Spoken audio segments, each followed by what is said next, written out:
weak brakes, brake noise, brake disc rubbing.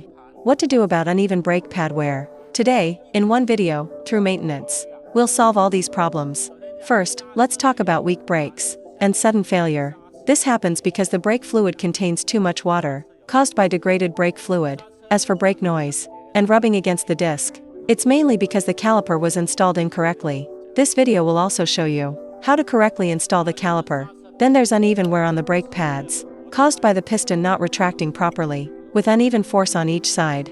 This video will also teach you how to service the caliper to fix the uneven brake pad wear. Let's go over what tools are needed for this brake service. First, a vacuum extraction hose, brake pads and brake fluid, towels to protect the vehicle, and gloves, which I absolutely never wear, plus a large stack of paper towels. This service can be done entirely at home, so be sure to save this video so you don't lose it later. Step 1. Drain the brake fluid from the master cylinder reservoir.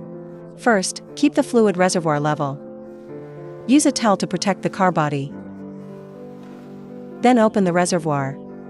Right hand holds the paper towel, left hand holds the cap, to keep brake fluid from dripping onto the body panels or seals. Pay special attention here. A seal like this one, once removed, needs to be taken apart. Then set it upside down on paper. Then use a tool to draw the brake fluid out of the reservoir. Don't ask why, just follow along. Same detail as before. Right hand holds the paper towel, left hand holds the tool, to keep it from dripping. Once the master cylinder reservoir is drained, step 2 is to remove the caliper. After the caliper is removed, use a pry bar to push the brake pads back into position. The brake fluid will then be pushed from the caliper, through the line, and up into the master cylinder reservoir. Now you understand why we emptied the reservoir beforehand.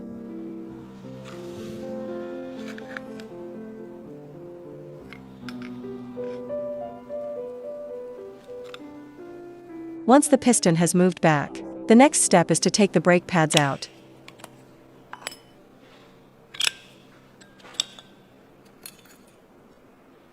After removing the brake pads, it's time to clean the dirt inside the caliper. This dirt is the main culprit behind the piston not retracting properly, and it's also why the brake pads wear unevenly.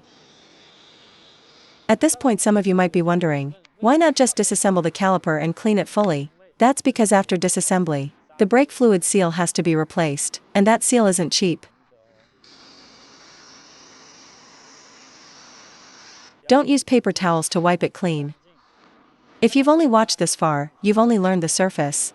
The next step is even more crucial. So what's the more important step? It's pushing the piston outward to clean the piston surface. How exactly? Press the master cylinder and let the piston slowly push outward.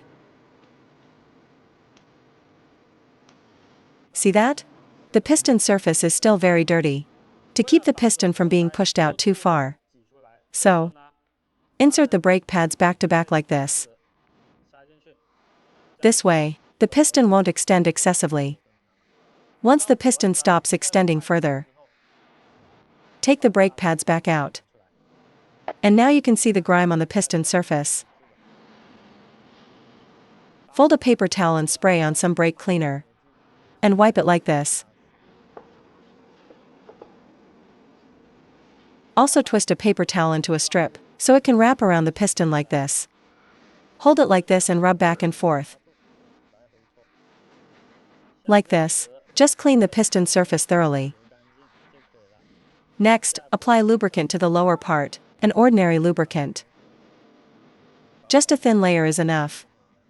At this spot, an ordinary O-ring lubricant is fine. Its main purpose is to help the piston retract. Because the caliper runs very hot, any lubricant you use here will do the job. Once the lubricant is applied, do it like this. Push each caliper piston back into position one by one. Once all 4 pistons are back in position, it's time to install the new brake pads.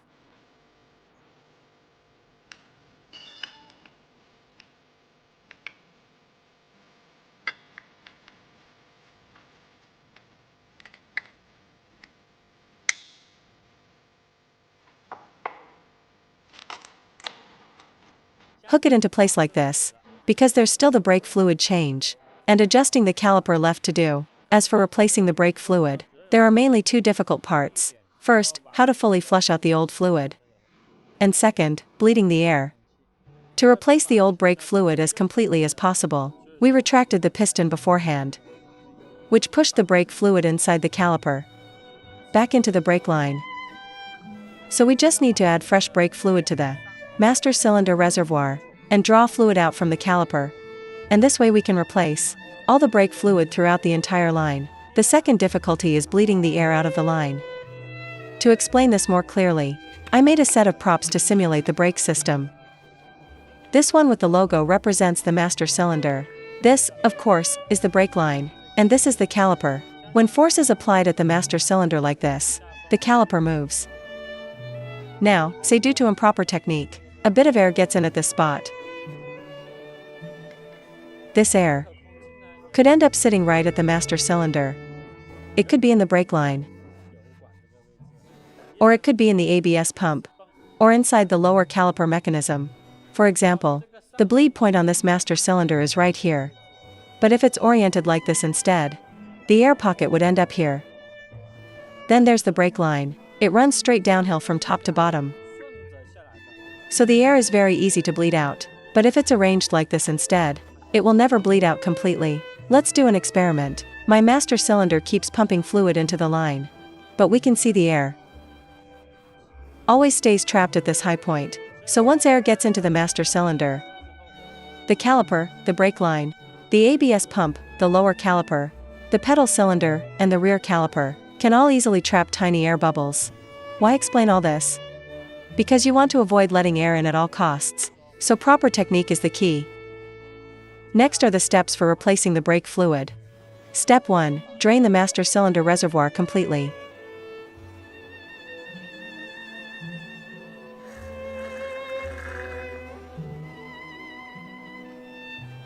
Then wipe the inside of the reservoir clean with a paper towel. Then pour in the new brake fluid. Same detail as before. Left hand holds the paper towel, right hand holds the fluid. Like this, no need to fill it too full. About 70% full is enough. After that, put the rubber diaphragm back in. That completes the upper part of the job. Now let's move on to the lower part. Remove the dust cap. Loosen the caliper bleed screw. Connect the fluid hose. For safety, you can secure it with a zip tie. Attach the fluid extraction tool. Then open the bleed screw. And pull hard to draw out the fluid, like this. This way, the fluid from above will be drawn into this tool.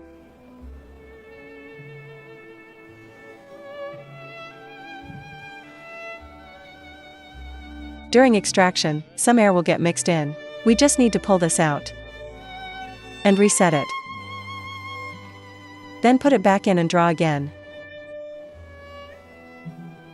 By repeating this process, you can flush the fluid in the brake line completely clean.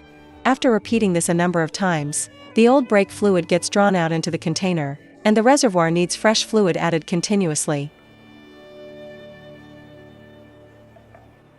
After more than 10 minutes of repeated operation, we've already drawn out 70 milliliters of fluid from the right caliper. Next is the left side. Combined, left and right come to about 150 milliliters, which is enough to flush all the fluid in the brake lines. When using this tool to draw out the fluid, let me share a couple of techniques. This part is really important. After loosening the caliper bleed screw, pull it out as far as possible. This way the threads will create a vacuum seal. Second, press the fluid hose down as much as possible. This way you'll draw out more fluid. Once you've finished the right side, tighten the bleed screw. Protect it with a paper towel, and pull out the fluid hose.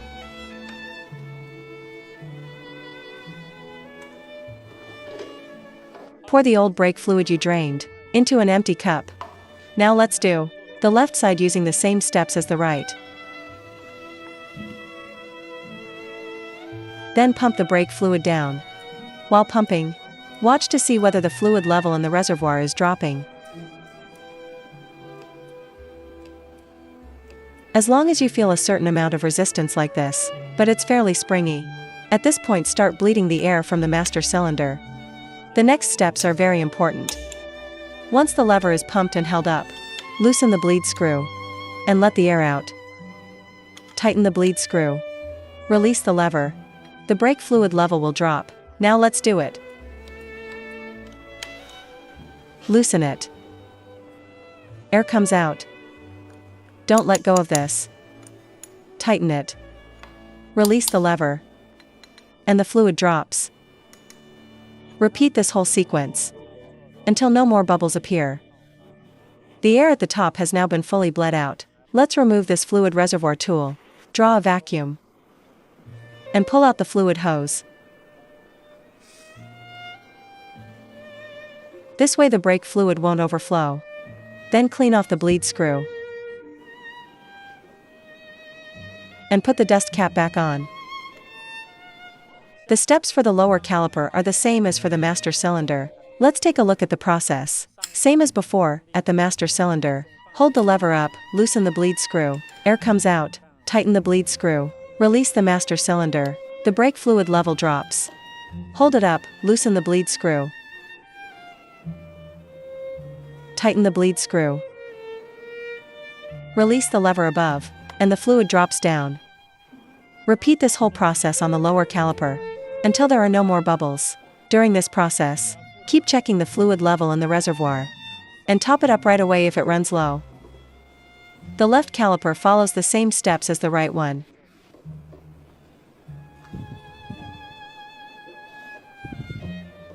The air has now been bled out of the left caliper too. We need to take the reservoir cap out, wipe it clean, and put the screw back in.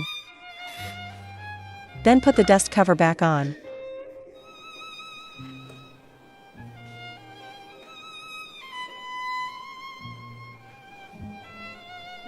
Changing the brake fluid. The final step is topping off the brake fluid. Just put the reservoir cap back on.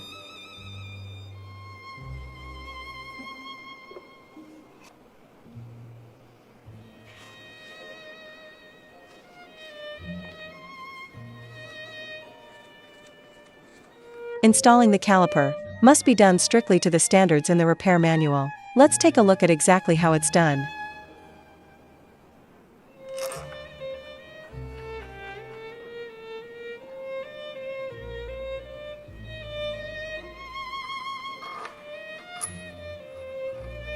Now the bolts are just about tightened, but right now the caliper can still shift side to side. The key step is to first press the brake firmly, using the piston, to center the caliper, then tighten the caliper bolts. This way the alignment between the caliper and the disc will be correct. Once the caliper is aligned, torque the bolts to spec.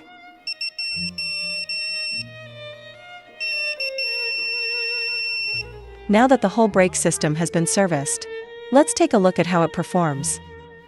Let's carefully watch this piston to see if it retracts on its own after braking.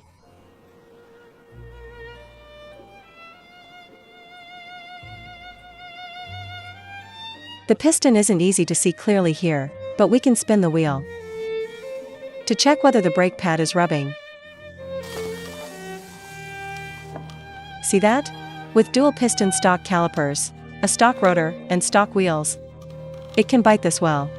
As for the brake fluid inside the lines, it's all fresh brake fluid now. So under normal driving, within 10,000 kilometers you shouldn't see any brake fade or fluid boiling issues. And that's the complete brake system maintenance process. I'm confident you've got it down now.